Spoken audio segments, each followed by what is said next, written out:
дар шаҳри Пекини ҷумҳурии мардумии Чин мусобиқаи байналмилалӣ оид ба ҷиу-ҷитсуи бразилӣ баргузор гардид, ки дар он дар баробари мизбонон намояндагони кишварҳои Канада, Иёлоти Муттаҳидаи Амрико, Британияи Кабир ва ҳамзамон Тоҷикистон ҳам ширкат намуданд.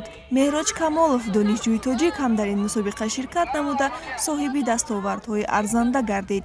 Меҳроҷ Камолов хатмкунандаи факултаи лоиҳакашии Донишгоҳи техникии Пекин буда, дар баробари хониши аъло дар варзиш ҳам фаъол аст. Ӯ дар Тоҷикистон ба гӯштин машғул буд. Аз ин рӯ дар Пекин ҷиу-ҷитсу машқ кардан барояш мушкилӣ эҷод накард. Дар мусобиқаи мазкур Меҳроҷ дар навъи рақобатҳои бекемано дар вазни 74 килограмм медали тилло ва дар навъи бокемано дар вазни 76 килограмм боз ҳам медали тиллоро ба гардан овехт. Ин ҷавони бо маҳорат 25 соли охир дар мусобиқаҳои мухталифи байналмилалӣ ширкат намуда зиёда аз 20 ҷоиза ба даст овардааст. Ӯ мегӯяд хеле шод аст ва мефахрад, ки ватани худро миёни халқиятҳои гуногун муаррифӣ менамояд.